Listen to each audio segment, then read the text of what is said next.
रामकृष्ण हरी माऊली ज्ञानेश्वरीतील अध्याय 8 ओवी क्रमांक 204 पासून. या ओव्यांमध्ये माऊली मरण समयी योग्य काल कुठला आणि अयोग्य काल कुठला हे सांगतात. ज्याप्रमाणे देहावसनानंतर ज्या स्वरूपाला योगी प्राप्त होतात ते गुह्य वर्म आणखी एका प्रकाराने समजण्याला सोपे आहे. अथवा अकस्मात असे घडते की जे योगी अकाली देह सोडतात त्यांना पुन्हा देह धारण करावा लागतो. म्हणून शास्त्रोक्त शुद्ध काली जर देहाचे अवसान झाले तर तत्क्षणी ते योगी ब्रह्म होतात. एरवी अकाली देहावसान झाल्यावर पुन्हा जन्माला येतात.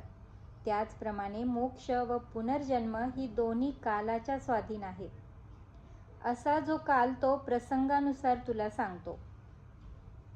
तर हे महावीरा अर्जुना ऐक. मरण काल जवळ आला असता शेवटी पंचमहाभूते आपापल्या रस्त्याने जातात.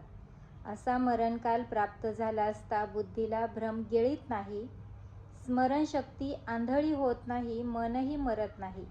असा हा सर्व ज्ञान समुदाय टवटवीत असून अनुभवलेल्या ब्रह्मभावाचाच बोध असतो. अशा रीतीने हा समुदाय सावध असतो व ज्याला मरेपर्यंत इंद्रियांची मदत असते असे बाह्य जठराग्नी प्रदीप्त असला म्हणजे मिळते. पहा की वाऱ्याने किंवा पाण्याने ज्यावेळेस दिव्याचा प्रकाश नाहीसा होतो त्यावेळेस आपले नेत्र चांगले असताही त्यांना काही दिसते का?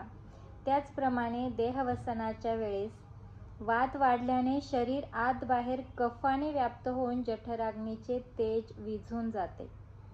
त्यावेळेस प्राणाला अवसान नसते, मग बुद्धी असूनही काय करणार?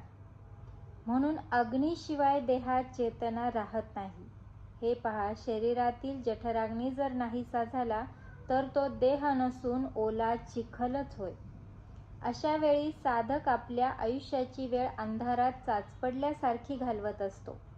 अशा स्थितीत मागील अभ्यासाचे स्मरण ठेवून देह टाकून स्वरूपाच्या ठिकाणी मिळावे हे घडावे तरी कसे? त्यावेळी तर त्या देहातील कफाच्या चिखलात चेतना बुडून गेल्यामुळे मागील व पुढील गोष्टींचे स्मरण नाहीसे होते. म्हणून पूर्वी जो योगाभ्यास केला तो मरण येण्याच्या आधीच नाश पावतो. आपण अंधारात ठेवलेली वस्तू सापडण्यापूर्वी जसा दिवा जावा त्याप्रमाणे होते. आता या सर्व गोष्टी राहू दे. ज्ञानाला जठराग्नी हा मूळ कारण आहे आणि मरणसमयी त्या जठराग्नीची ज्याला पूर्ण सहाय्यता आहे.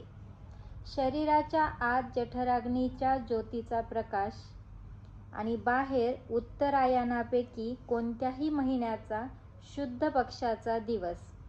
अशा प्रकारे सर्व चांगले योग असतात. जे ब्रह्मअभ्यासी पुरुष आपला देह ठेवतात ते ब्रह्मस्वरूपी मिळतात. धनुर्धरा ऐक. या वेळेच्या योगाचे असे विलक्षण सामर्थ्य आहे म्हणून मोक्षप्राप्तीकरता स्वस्वरूपी येण्यास हा सरळ मार्ग आहे. या मार्गात जठराग्नी ही पहिली पायरी होय.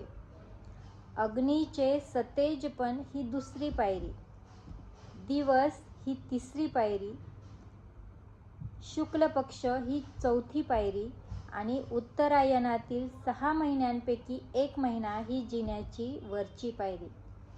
अशा क्रमाने गेल्यावर योगी मोक्ष सिद्धिरूप घराला पावतो. हा उत्तर काल असे समज आणि यालाच अर्चिरा मार्ग असे शास्त्रात म्हणतात.